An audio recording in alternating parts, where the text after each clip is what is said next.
this is my review of this new Pioneer AVIC-Z140BH. This model just came in. It finally just hit. I don't know why other dealers have it and I don't have it. But here it is. Finally, March 29th. Get to play with this thing finally. So this unit is the flagship in the Pioneer lineup. They got several models this year. Underneath it, they got the AVIC 1400, which is their basic model. They got the 2400, which is a step up with the Bluetooth. The 3400, which is a step up from that. Then they got the 4400BH. They also have an 8400BH, which I just did a review on, which I love that radio. That radio is really nice. And now we got the AVIC-Z140BH. Now, I got to tell you that after doing a review of the 8400BH and then powering this unit on, I got to tell you that I really find that the interface on the 8400 is just, in my opinion, much more superior than it is on this one. Now, given that this model, apple oranges, whatever you want to call it, both 7 inches, I think that if I was going to go ahead and get a Pioneer with a GPS built into it, I personally think that I might actually go out and get the 8400BH and add the AVIC U220 GPS system to it. Just because I like the interface of the 8400BH. So if you haven't really decided or haven't, if you're just in the process of shopping around to buy yourself a GPS system, I'm not trying to underrate this thing, but you know what? My reviews are honest, brutally honest sometimes. They're good, they're bad, and I tell you like it is. And me personally, I think I would really go for the 8400BH because, dollar for dollar, I think it would actually be cheaper.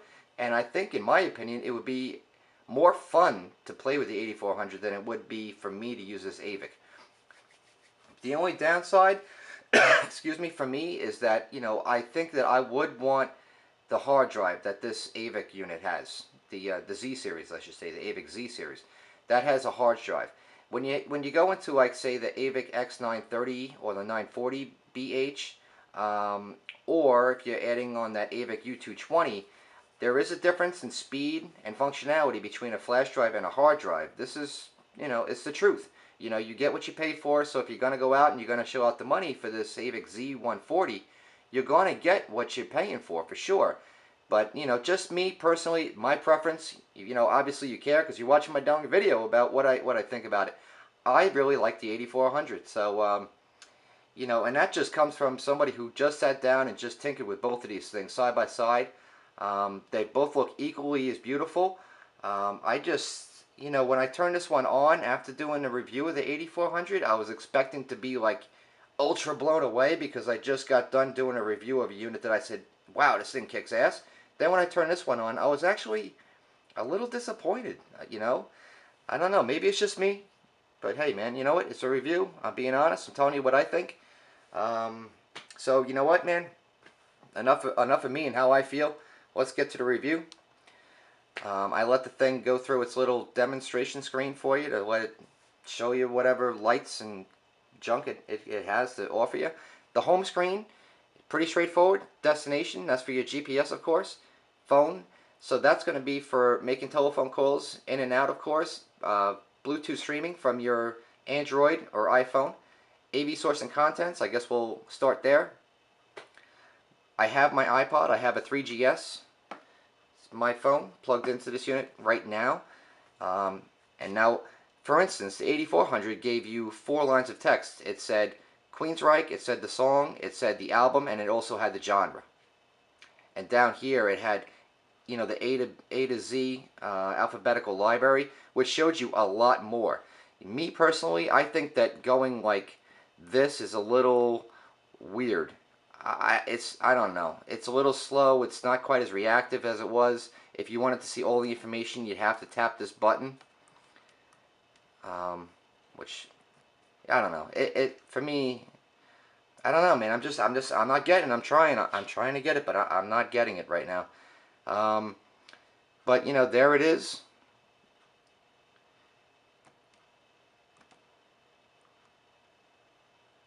I don't know. It's kind of slow. Not exactly blowing me away, guys. But as far as doing the searching, I mean, you got to hit an extra button on this AVIC-Z series than you would with that 8400. I'm sorry, I just keep going back and forth to that 8400, but you can see where I'm going with this.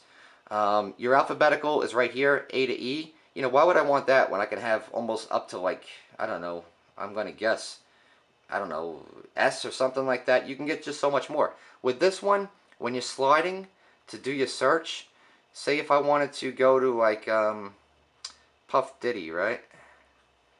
I mean, there's a lot of, you gotta be like really exact. Well, I'm in genres. That's my fault. Let me go back. Now I'm in artists, right? I mean, it kind of works like an iPod. That's what they're trying to recreate. But it's very touchy. Like if you touch it just a little bit too much to the right, you screw this up and you could hit the wrong song and have to go back and do more of this. Or if you hit these, you could be toggling your sources, which I don't know. It's just, to me, it's the layout. It's not. I don't like it. You know, look at your playback. It's a tiny little nothing that's showing you what's going on. So, you know, here we go. P Diddy. Let's see what we got. There's all your songs. I mean, this is very nice. I mean, what can you complain about here? That works very well. I also find that when you touch the screen, that you have to you don't always catch it on the first time. I mean, I know that they both have that anti-glare covering stuff, but this one here just seems to be more pronounced than it was on all the other models that I've tried. And that's across the board, from the basic models, the 1400, 24, and 3400s. The 84 seemed to perform the best, and the 8400 had a detached face, which I thought was super awesome, because me personally, I own a JVC unit. If you watch my other videos, you know, I always brag about JVC. I think that they're awesome. They're my favorite. Not to say that Pioneer is not great too. I mean, they're great in their own way, and of course, you know, that's the beauty of life. You can make a choice and get whatever the hell you want to get. But for me, that's just my choice. But if I was going to choose a Pioneer unit, and in the past I've owned many Pioneer units, some good, some better, and some that I really liked a lot. And you know, just in this case, just because you think that you're going out and spending the absolute most money, that you're going to get the best that there is. So that's my honest experience with this unit so far. Some of these features that are on here, the Pandora, the AHA, you know, really, you know, I mean, do you use it that much? I mean, if you have an iPod, you already have a playlist on it. And if you're lazy and you don't put a lot of music on it, you wouldn't have to rely on having a Pandora account. But you know, it's nice to have. You know what? I don't have one myself, but it does have it. I think that's nice. So whatever sources that are current will be up in here, and you can just kind of like toggle them around. But then again, I find that it's very touchy. You know, and that's for me not a good thing. You know, the tuner. You know, it's too many moving buttons. There's too much going on here. It's like, you know, just stay in one place. It would be nice if you could just hit one button and toggle your sources like you do on the 8400. You could just hit, there's a button on the 84 to toggle your sources, and there's a big main button in the middle which puts all your home screen like this button here does. But when you hit the home button on this unit, it just comes to here. You know, that's not my sources. That's not what I want. So I don't know. They got the mode button. You know, that takes you back and forth to the map. They could have taken that button and put it into a little corner on, you know, any of those other screens, so you could have, you know, either a split screen or a a picture-in-picture kind of a deal. I think that that would have been pretty cool. You know, the volume, I mean, you got to have that. You know, that's for sure. But here's something that's unique to this unit. It has this little Pac-Man looking thing, which you can talk to the radio. So you could change the source, you could call out artists, songs, or whatever that you're trying to do, or call mom. You can do that kind of thing with this unit. You could never do that with the 8400, for instance. So, you know, give and take. You know, it's give and take. But for me, would I use it, or would it even work right? I'd probably spend more time cursing at it than I would actually using it. And, you know, I don't know. I'm trying to X out. It won't even let me.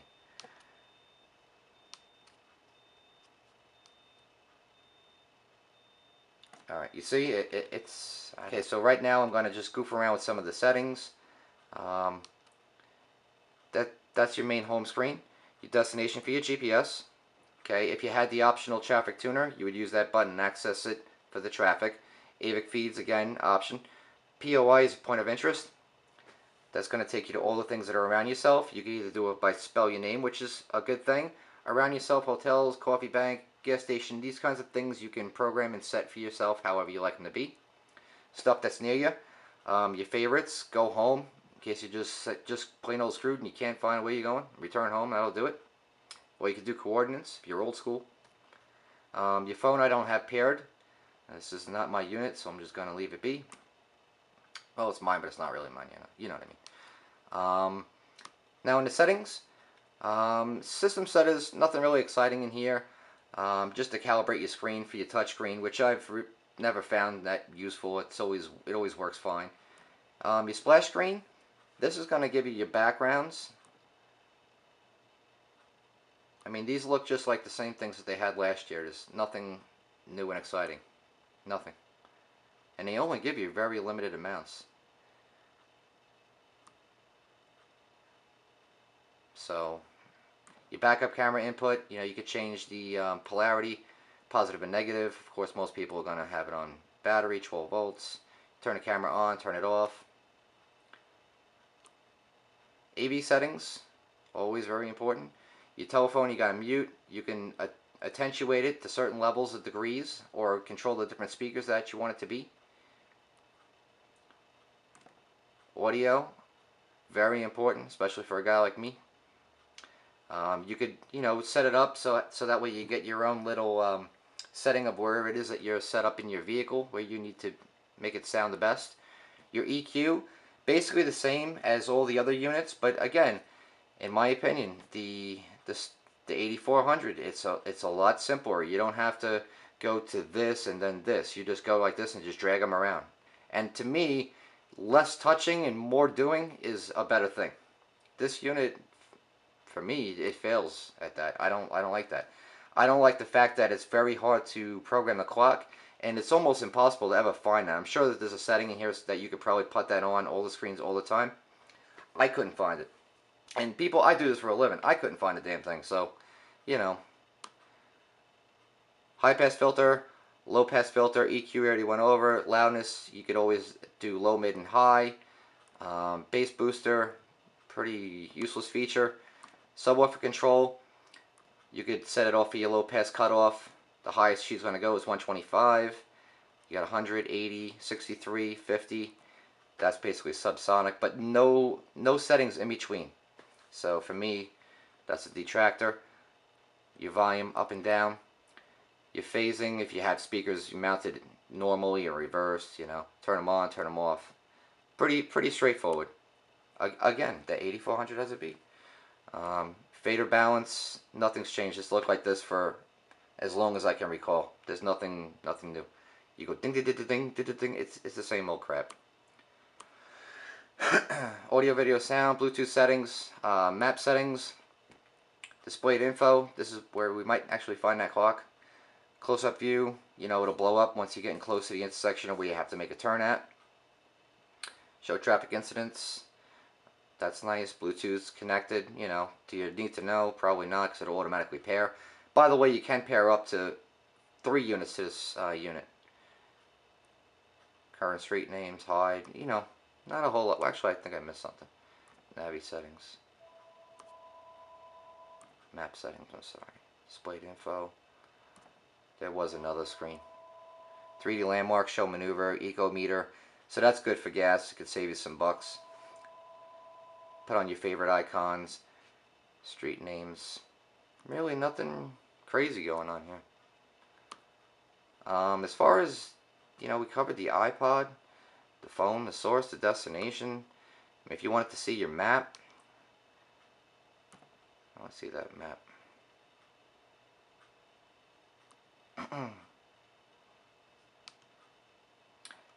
Now there is I think that's like a 1 mile setting. So let me just change that real quick.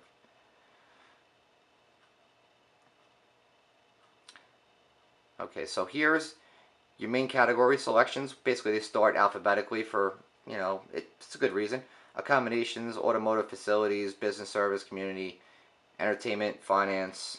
And you can customize all these things, place them as icons on your map. So if there's stuff that you use all the time, like a certain bank, supermarket, school for your kids, stuff like that, you can put all that and customize it, which is nice. This unit does use Navtech software, which is good. Another good feature that I can say about this unit is back here. Open that guy right up. Oh, see what I mean about that screen? Eject, open. Back in here, I don't know if this is going to show up very well, but that's where you put your CD, and down here there's a little SD slot where you can insert an SD card. And this one will take an SD-HD, so if you're putting high definition media or media rich content on your card, such as like a movie you downloaded onto an SD card, she'll take it and play it no problem. Another thing I might want to point out about this AVIC-Z140 is that this face panel is not detachable, unlike that, again, the 8400BH. I don't know, man. I'm sorry if you people are in love with these AVICs. I've always liked them a lot myself, but this one here, I don't know. It's just, I'm not feeling it. But while we're done with the front, pretty much, I think I've shown you all the stuff that's really worthy of talking about. Let me go around to the back. But before I do, let me show you what these people do include with your receiver, which is a standard CD-VM1 microphone, which you could flush mount. You could put it with the dual-sided adhesive, or you can use, the old visor clip. Okay, they do give you an RCA preamp harness. In this harness, let's see what we got. We got a rear, got a camera input, front mute input, video input, audio input, and rear monitor slave output. So you got a good amount of stuff back here. Never a disappointment with a Pioneer AVIC. Always tons of RCAs, inputs, outputs, good stuff. On the not so good side, the manual comes on a disc format, which means you're going to need a half a ream of paper just to print the darn thing out. Their warranty card and all that stuff. Quick access guide. So in my opinion, but I can't really fault them. I guess being green, I guess I'm really for that, and maybe that's what it's all about. So I can't really go off on them too much with that. I'm all for saving the trees. Now, as far as all the other stuff that comes with this unit, let me just touch on some of this stuff. But before I do, let me disconnect the power, so that way I don't make no problems. Okay, so that's done. Let's take a look in the back.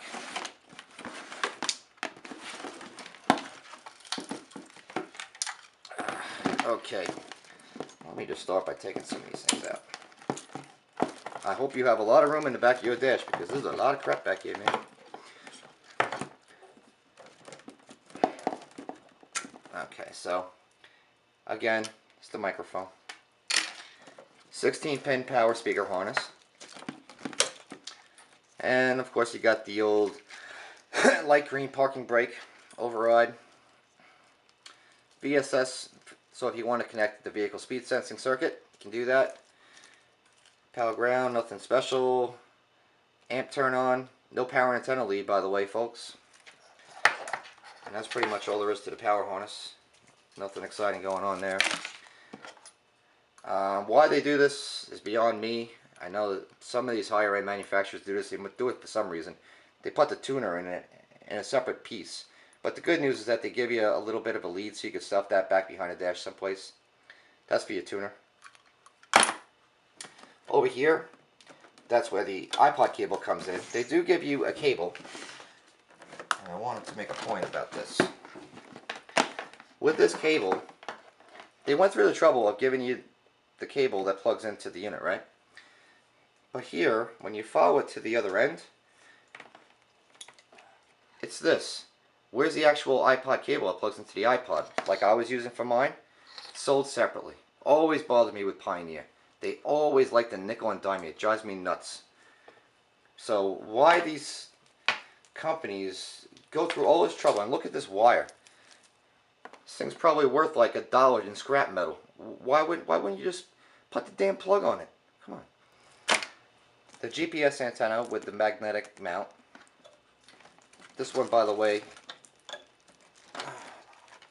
takes the little mini green plug, which is the same one that's been on the AVIC. Oh geez, the 910, 920, 930, and now the 940, which I haven't got in yet, but probably be showing up tomorrow or the next day. Same plug, nothing fancy. So if you need to replace one of these, I forget the frequency that it runs on. Now let's take a look in the back here. A lot of stuff, right?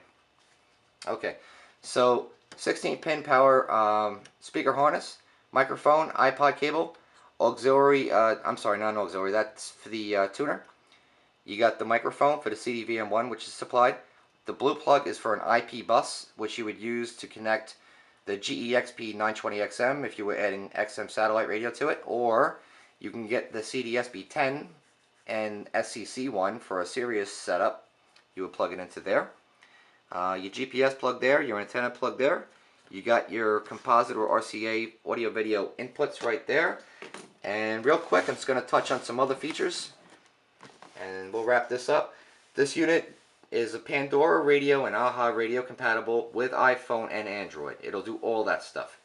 The Bluetooth built-in, audio streaming built-in, voice control, which probably what may or may not work. If somebody has some experience using this darn feature, share it with the world. Put a comment in there and let people know what's up with that. Because I don't. 3 sets of RCA preamp outputs for system expansion, which means adding an amplifier. That would be this plug right here, which will go right inside there.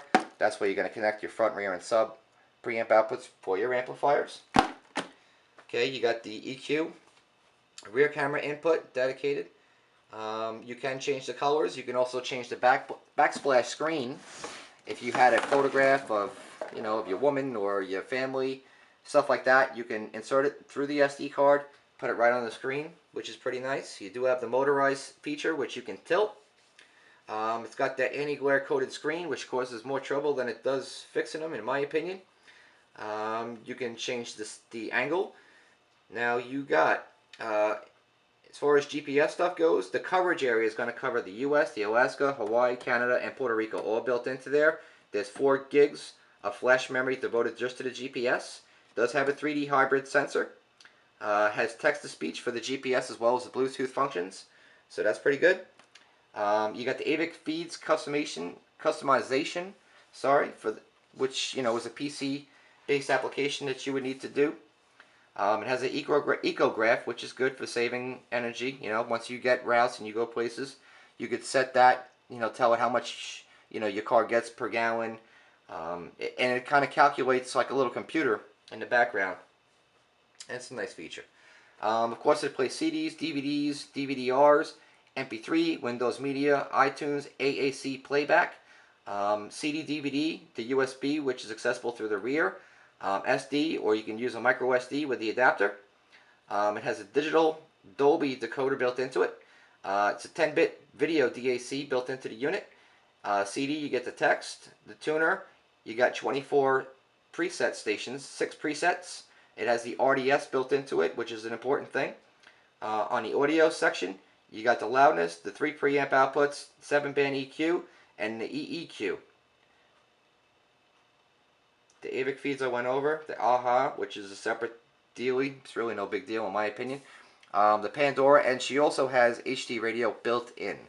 So there's a lot of stuff going on. If you want to do the live nav traffic, that would be something you would again have to pay, which is something I've never liked about the Pioneer. Why I personally own a JVC. But that's pretty much it, man. I think I covered just about everything. If you have any more questions, or you want to get a hold of one, buy one, whatever it may be, hit me up. Let me know what you got, what you think, and if I didn't cover any little topic about the unit today, because I'm sure I missed a bunch of stuff, throw it in the comments, or post a little question, and I'll be sure to get back and help you out.